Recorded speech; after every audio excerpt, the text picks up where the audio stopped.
You ever told somebody your dream, and their face said everything their mouth didn't? That silent pause, that fake smile, that little good luck with that. Let me tell you something, that reaction right there is why your dream needs a gate, Moyd, and you need to be the guard. Everybody's not going to understand your dream. And guess what? They don't need to. Stop expecting applause from people who were never assigned to your vision. Stop waiting for validation from folks who couldn't even carry the weight of your calling for a day. See, your dream is spiritual.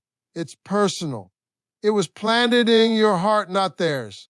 So when they don't see it, believe in it, or support it, don't get discouraged. That's not a signal to give up. It's a sign to protect what's yours. The truth is, when God gives you a dream, it often sounds crazy to other people because it ain't theirs. They didn't see the vision. They didn't feel the pull at night. They didn't cry on the bathroom floor wondering why you felt something so big and yet had no support. That fire, that hunger, that relentless whisper saying, you were made for more. That wasn't community talk. That was purposey calling. And purpose don't always come with a cheering section. You have to understand, some people only believe in what they can see. And if your dream is still in seed form, if it hasn't sprouted, hasn't manifested, hasn't brought in the money or the stage or the spotlight, they'll treat it like it's fiction. But just because it hasn't bloomed yet doesn't mean it ain't real. A seed is just as much a tree as the full-grown oak. It's just in a different stage. But if you expose your seed too early to the wrong environment, it won't grow. It'll wither under judgment, criticism, and doubt. That's why your dream needs protection. You got to be selective with who you allow into that sacred space. Because if you're not careful, you'll start questioning what you know you were born to do. You'll start dimming your light because it makes others uncomfortable. You'll start downsizing your vision just to keep the peace. And the moment you do that, the dream starts to die. And sometimes it's not even hate. Sometimes it's just small-mindedness. People who can't see beyond their own limitations will try to wrap your dream in their fear. They'll say, nobody in our family ever did that. Or, you're not qualified. Or, that's too risky. But what they're really saying is, they wouldn't dare. And that's okay. Let them sit on the sidelines while you run the race. Let them stay in the boat while you walk on the water. They ain't built like you, and they don't have to be. Listen closely. God didn't need a committee to give you the dream, so why do you think you need a crowd to chase it? What you need is courage. What you need is discipline. What you need is to protect your dream like it's treasure, because that's what it is. A dream is divine currency. Don't let just anyone handle it. Here's another truth: some people will pretend to support you just to stay close enough to sabotage you. They smile, but they secretly hope you fail, not because they hate you, but because your success would remind them of the dreams they never chased. Your obedience exposes their laziness, your faith triggers their fear, and your movement makes their excuses look weak. That's why discernment is key. Not everybody who claps is cheering for you. Some folks are just making noise. Learn to know the difference. Learn to watch who asks about your progress with a genuine heart and who asks just to compare it with theirs. Learn who speaks life into your vision and who drains it with backhanded comments. Protect your dream like a mother protects her newborn. Keep it close, keep it warm, and keep it away from unclean hands. You don't owe everybody an explanation. Sometimes the wisest move you can make is to smile and say, I'm working on something, and leave it at that. Let them see the fruit when it's time, but don't let them poison the soil while it's growing. Don't let insecurity in disguise of friendship talk you out of what you were born to do. And don't get mad when people leave during the process. Sometimes God removes folks before the blessing arrives because they were never meant to witness it. That's protection, not punishment. Some people are seasonal, not eternal. They were part of the chapter, not the entire book. Let them go. Your dream requires a cleaner space, a clearer focus, and a stronger foundation. Let me tell you something real. The biggest threats to your dream don't always come from the outside. Sometimes they come from your own circle. Sometimes the ones closest to you are the ones chipping away at your faith piece by piece, minute by minute. Pay attention to who gets uncomfortable when you talk about growth. Watch who goes silent when you win. Those reactions matter. Your dream is not a public project, it's a private assignment. And if you treat it casually, don't be surprised when others do too. Set the tone. Set the boundary. Set the standard. Because when people know you're serious, when they know you're called, when they see you protecting your vision with intention, they'll either respect it or remove themselves. And either way you win. Stop expecting dream-sized faith from people who only think in comfort zones. Stop feeling guilty for not explaining your every move. Stop inviting opinions into rooms where God is doing surgery on your soul. That dream in your heart, it's not there by accident. It's divine, and it's got an expiration date. Protect it, nurture it, guard it, not out of fear, but out of honor. Because one day, that same dream you protected when no one else believed, that same vision you nurtured when all you had was faith, that same calling you carried in silence while the world laughed, will rise up, speak for itself, and silence every voice that ever doubted you. And when that day comes, you'll be glad you didn't give everybody access.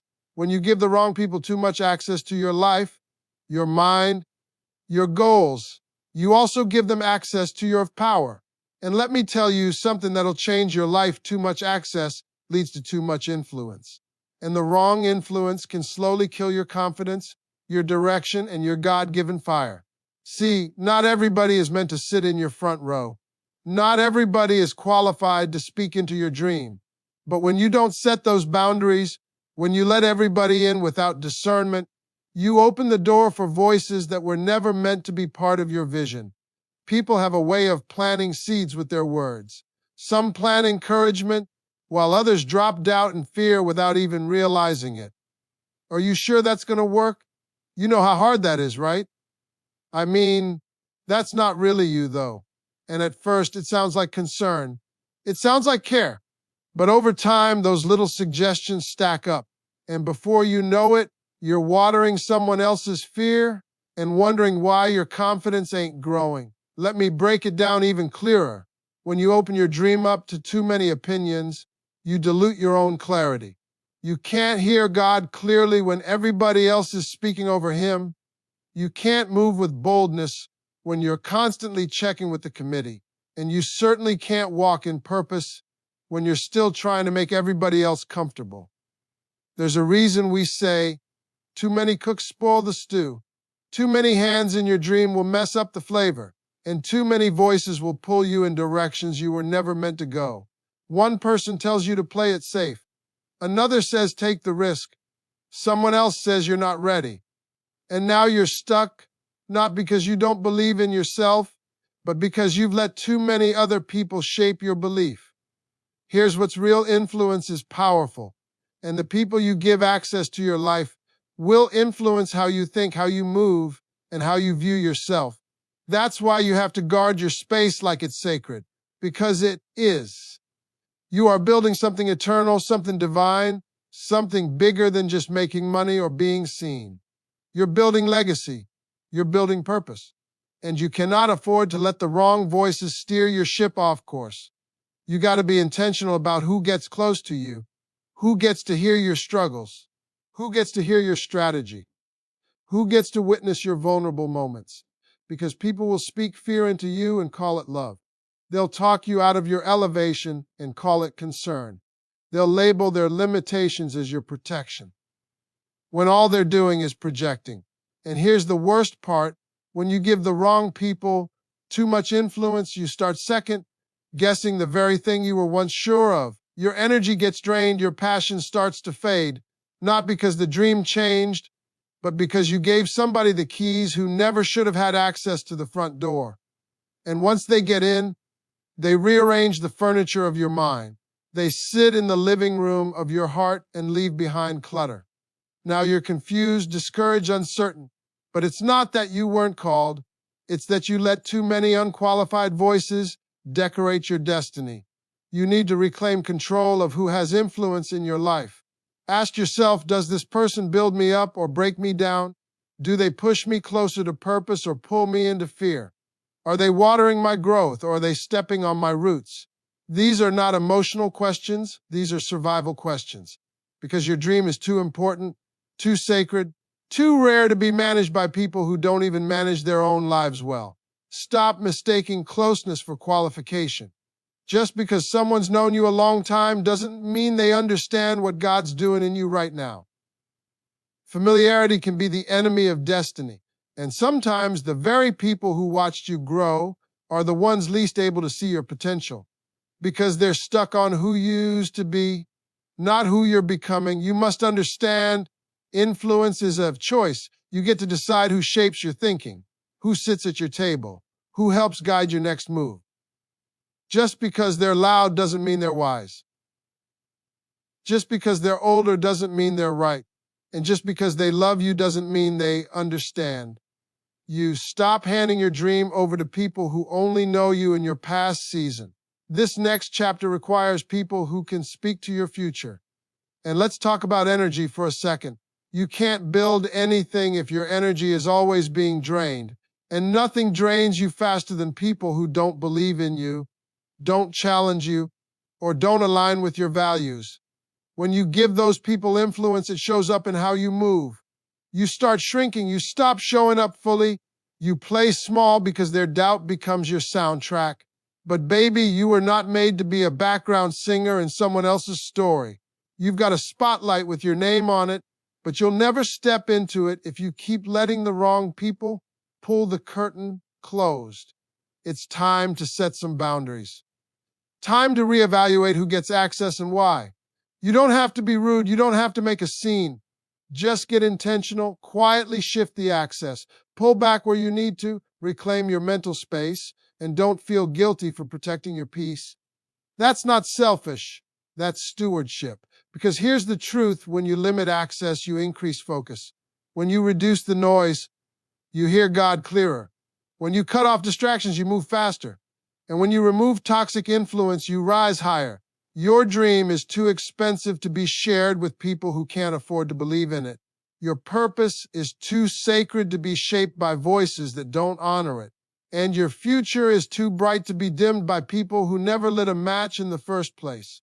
So protect your vision, guard your energy, be intentional about who influences your mind, because the wrong influence at the right time can derail everything. But the right influence, the ones who pray for you, challenge you, and push you to level up, they'll take you from potential to power. And if you ain't got that kind of influence in your life, right, not worry. Sometimes God clears the room before he fills it. Just make sure when he does, there's enough space for the right voices to speak and the right dream to grow. When it comes to protecting your dream, discernment is one of the most important skills you'll ever develop. See, it's not just about who's around you. It's about who you let in, who you give access to your heart, who you share your blueprints with, who you invite into the quiet spaces where your ideas are born. Everybody ain't qualified for that level of access because not everyone has the character, the maturity, or the spiritual depth to handle what you're building. Discernment is the difference between delay and destiny. When you share your vision with the wrong person, it can set you back months, even years. Why? Because you didn't take time to test the spirit behind their smile. You didn't listen to what wasn't said.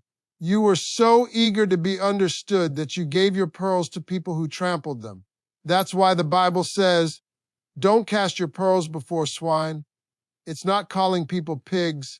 It's saying stop giving sacred things to those who don't see their value. See, exposure feels good. It feels good to be seen. It feels good to post your progress, to talk about your ideas, to tell folks what's next. But just because you can share it doesn't mean you should. Because when you expose your dream too early, to people who haven't earned your trust, to people who aren't spiritually aligned, to people who low-key compete with you, you risk inviting criticism, jealousy, and sabotage into something that hasn't even matured yet. Here's the thing, the blueprint of your dream is fragile in the beginning. Like a newborn baby, it needs protection. It needs to grow in silence. It needs time to develop before it's revealed to the world. But too many of us want the applause before the progress. We want the affirmation before the foundation is even finished. So we rush the process, we overshare, We expose too much, and then we wonder why things fall apart. Discernment is about knowing when to speak and when to stay silent, when to reveal and when to hold back, when to invite someone into your process, and when to keep walking alone. Because walking alone doesn't mean you're lonely, it means you're intentional. It means you value your vision enough to protect it. And sometimes the most spiritual thing you can do is shut your mouth and work in private. Let's be real. Some people only pretend to support you because they want access to what you're building. They're not clapping because they believe in you. They're clapping because they want a seat at the table when the food is ready. And if you're not discerning, you'll hand out invitations to people who came to eat, not to build. People who came to copy, not to contribute. And by the time you realize their real motives, they've already sown confusion, stirred up gossip, or distracted you from the mission. But here's the powerful part: discernment is a skill that grows with time, prayer, and awareness. You don't have to get it perfect. You just have to pay attention to energy, pay attention to consistency, pay attention to how people act when you win and when you struggle. Do they disappear when you stop talking about your success? Do they change the subject when your name is being praised? Do they speak life over your dream? Or do they downplay it with sarcasm and subtle jabs? Discernment will help you spot the difference between a real friend and a hidden foe. It'll help you know when someone is clapping for you and when they're clapping for what they think they can get from you. It'll help you know when God is saying, bring them in, and when He's saying, let them go. And if you don't listen to that inner wisdom, you'll keep repeating the same painful cycle, trusting too soon, sharing too much, getting hurt, and starting over. And let me tell you something, every dreamer needs a season of secrecy, a season where you build in silence, where you grind without needing validation, where your motivation comes from within and your only confirmation comes from God. That's not isolation, that's incubation. That's where greatness is born. That's where confidence is formed. That's where discernment becomes your defense system. Because you don't need 50 people to understand your vision. You need maybe a 2 or 3 who are divinely assigned to walk with you. People who don't need explanations because they see your heart. People who pray for your progress even when they don't benefit from it. People who correct you without crushing you. People who don't just celebrate the outcome. They honor the process. You need people who understand that your dream is holy, that your calling is weighty, that your mission has spiritual warfare tied to it, and they treat your vision like sacred ground. Those are the people you give access to, not the ones who talk slick, not the ones who come and go, not the ones who act different when you shine. You need warriors in your circle, not just watchers. And here's a hard truth: some of the people you love the most are the ones who need the least access, not because they're bad people, but because they're not aligned. They don't get it. They love AU, but they don't love what's A in you. And if you keep trying to force alignment, you'll end up frustrated and delayed. You've got to trust that God will send the right people for this new season. But He won't do that until you start using the discernment He already gave you. So stop handing out front row seats to people who haven't invested in your journey. Stop explaining your dream to people who only want entertainment. Stop looking for validation from folks who've never built anything in their life. You don't need approval, you need alignment. And alignment starts with discernment.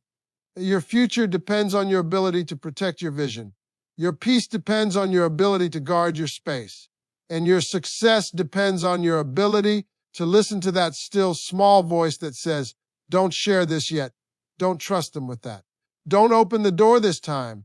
Because sometimes God doesn't bless the dream until the A room is right, and you can't clean the room if you keep inviting mess into it. Be wise. Be quiet when you need to be. Move in silence when God says to. And above all, trust your discernment. That gift wasn't given to make you suspicious. It was given to make you safe. Would you like me to continue with the 4th keynote? There's a kind of power that doesn't need a microphone, a kind of strength that don't make noise, a kind of strategy that don't scream for attention. And that power is called silence. You see, silence is one of the most misunderstood weapons in life, especially when you're chasing a dream. Folks think if you're not talking, you ain't doing nothing. If you're quiet, you must be stuck. But the truth is, some of the most dangerous moves are made in complete silence. Let me tell you something, not everybody needs a front row seat to your process. You don't need to explain every step, post every win, or defend every setback. Sometimes the smartest thing you can do is keep your mouth shut and keep it moving. Because silence ain't weakness, it's wisdom, it's discipline, it's maturity. And in some seasons, it's survival. See, when you're building something real, when you've got purpose, destiny, and divine assignment on your life, you can't afford to leak energy trying to convince people who already made up their minds about you. You don't need to clap back. You don't need to beg for support. You don't need to announce your greatness before it's time. Silence is what protects your peace while your actions do the talking. Here's the problem: we live in a world where everybody feels the need to prove something. Prove they're grinding. Prove they're happy. Prove they're successful. But let me ask you this: who are you really trying to prove it to? Because if your confidence is real, it doesn't need an audience. If your vision is rooted, it doesn't need a parade. And if your dream is divine, it doesn't need public approval to stay alive. Silence creates space. Space to grow without pressure. Space to think without noise. Space to hear your own voice. And more importantly, God's voice. Because sometimes all that talking drowns out the very guidance you need. You keep telling folks what you're about to do, and God's saying, shh, I'm trying to show you something. Let me break it down even further. Every time you speak on your dream before it's ready, you open a spiritual door. Now the enemy knows what you're planning. Now jealousy has a target. Now doubt has an opening. But when you stay silent, your dream is incubated. It's protected. It's growing in the dark like a seed in the soil. Nobody sees it yet, but that don't mean it ain't real. It just means it's getting stronger for the right time. Think about a lion. A lion don't roar before the hunt. He moves slow. He moves low. He moves in silence. Why? Because noise warns the enemy. But silence gives you the element of surprise. By the time they realize what you're up to, it's already done. That's the kind of strategy you need when you're serious about your future. Now, don't get me wrong. There's a time to speak, a time to testify, a time to share. But there's also a time to hush, to lock in, to let your work speak for itself. The problem is too many of us speak prematurely. We speak out of emotion. We speak out of insecurity. We speak because we want folks to see us instead of waiting until they can't ignore us. Let me give you a warning. Silence will make some people uncomfortable. They'll start making assumptions. She's being distant. He thinks he's better. I wonder what's going on with them. But let them wonder. Because while they're talking, you're transforming. While they're gossiping, you're grinding. While they're speculating, you're elevating. Sometimes the best revenge is not a clapback. It's a comeback they never saw coming. And let me tell you something else. Silence will also protect you from your own mistakes. Sometimes when we're too loud, we speak too soon. We make promises we can't keep. We expose plans that aren't finished. We allow emotions to write checks our discipline can't cash. Silence gives you space to refine your thoughts, check your intentions, and move from strategy, not impulse. Some people are addicted to attention, but attention doesn't build legacy. Discipline does, and discipline requires silence. You can't master your craft and chase applause at the same time. One of them has to wait. So which will it be? Fame now or fulfillment later? If you want to know who's really serious about their goals, don't watch their mouth, watch their moves. Because talk is cheap. Everybody got a dream. Everybody got ambition. But not everybody got the silence to work in secret while the world sleeps. Not everybody got the humility to disappear for a season and come back unrecognizable. Not everybody got the self-control to say, you know what, let them sleep on me. I'll wake them up when I'm ready. You need to start treating your dream like it's sacred. Because it is, and sacred things don't belong in loud places. Sacred things need quiet. They need focus. They need privacy. And the people who really succeed in life, they understand the rhythm of silence. They know when to go dark. They know when to fall back. They know that every spotlight ain't worth standing in. Let me give you this before I close. Silence is not the absence of power. It's the concentration of it. When you're silent, you're storing energy. You're sharpening your vision. You're building in secret. You're laying a foundation that no storm can shake. Because it wasn't built to be seen, it was built to stand. So if you're in a season right now where nobody sees you, where it feels like you're grinding in the dark, where you feel overlooked, underestimated, or misunderstood, don't rush to explain. Don't rush to post. Don't rush to prove. Just keep building, keep sowing, keep grinding, and let your silence set the stage for a moment that speaks louder than any words ever could. Because when the time is right, silence turns into spotlight, and when it does, you won't have to say a word, your results will speak for you. A lot of people think that protecting your dream means going off the grid, cutting everybody off, building walls so high that nobody can climb over. But let's clear that up right now. Protecting your dream doesn't mean isolation. It means strategy. It means learning how to manage access, not eliminate connection. See, the goal isn't to be alone. It's to be surrounded by the right people in the right season with the right mindset. That's what protection looks like. Now let me tell you something real. Dreams are fragile in the early stages. You don't protect something that's finished. You protect what's still growing. A baby ain't left alone. It's watched, nurtured, and guided because it can't defend itself yet. Same with your dream. You're not being secretive, distant, or fake when you protect it. You're being wise. Because when your dream is just starting out, one wrong voice, one bad influence, one jealous spirit can throw it completely off track. This is why strategy matters. You got to learn to separate social from sacred. Just because someone laughs with doesn't mean they build with you. Just because someone knows your name doesn't mean they deserve to know your vision. Too many people make the mistake of giving everybody equal access, and then they wonder why they feel drained, confused, or discouraged. Let me tell you why. You gave VIP access to people who should have been sitting in general admission. You need a strategy for who you allow close. Your inner circle should be people who challenge you, cover you, and speak life into your purpose, not just people who clap when it benefits them. Protecting your dream doesn't mean you can't have friends. It means you understand which friends can handle your future and which ones only tolerate your past. Some folks can't go with you, not because they're bad people, but because they were never meant to survive in your next level. See, elevation requires separation, not because you're better, but because the higher you go, the thinner the air gets. Everybody ain't built for altitude, and you have to be okay with that. That's where strategy kicks in. You start saying, I love you, but I can't bring you into this next chapter. We had fun, but I'm focused now. This vision is bigger than my feelings, and I can't risk it for comfort. Let's go even deeper. Strategy also means being intentional about when you speak and how you move. You don't just blurt out your plans to anyone who asks. You don't make announcements for validation. You move with timing, you move with discretion, and you move with purpose. Every detail of your dream ain't for public consumption. Sometimes you need to work behind the scenes, not because you're hiding, but because you're preparing. Strategy protects you from sabotage.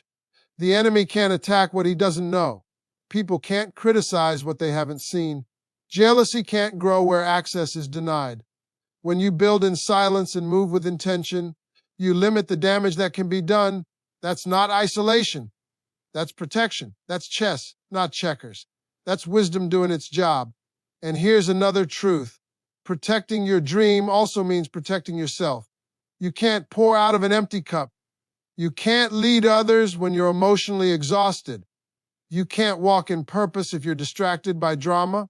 A part of strategy is knowing when to rest, when to recharge, and when to regroup. You need spiritual clarity, emotional stability, and mental focus to carry something as big as your dream. Don't let guilt or people-pleasing rob you of that. Some people will say, you've changed. And you have, and that's the point. Growth looks like distance to people who want you to stay the same. Protecting your dream requires boundaries. And boundaries are not walls. They are filters. They let the right people in and keep the wrong people out.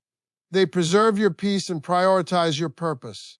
And if people can't respect your boundaries, they don't deserve a seat at your table. Let me tell you what strategy also does. It buys you longevity. See, a fast start don't mean a strong finish. Some folks burn bright and burn out. But when you move with strategy, you're not just thinking about the next step, you're thinking about the next decade. You're building for impact, not just attention. And that takes a different level of thinking. That takes maturity. That takes patience. So let me ask you this. Who's in your circle? Who's feeding your faith and not your fear? Who's pushing you closer to your goals and not pulling you back into old habits? If you're serious about this dream, it's time to audit your environment. You need people who understand vision, who honor boundaries, and who celebrate you when nobody's watching. That's the circle that helps you build, not just party. That's strategy. Protecting your dream with strategy also means embracing discernment. Not every opportunity is from God. Not every open door leads to purpose. Some distractions come dressed like blessings. Some fake support comes with hidden agendas. You've got to pray for eyes to see and a spirit that listens. Your dream deserves a strategy that's rooted in both faith and wisdom. Let your steps be ordered, not impulsive. Let your decisions be guided, not pressured. Now here's the last piece. Strategy includes preparation. You can't just protect your dream from the outside. You have to prepare yourself on the inside. You have to become the kind of person who can carry the weight of what you're asking for. You want the platform. Can you handle the pressure? You want the influence. Can you stand the criticism?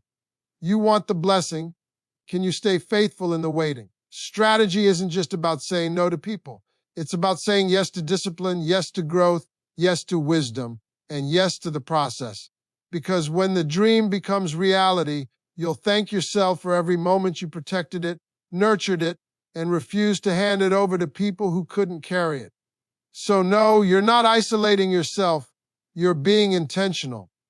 You're not cutting people off. You're cutting loose ends. You're not acting brand new, you're acting brand focused.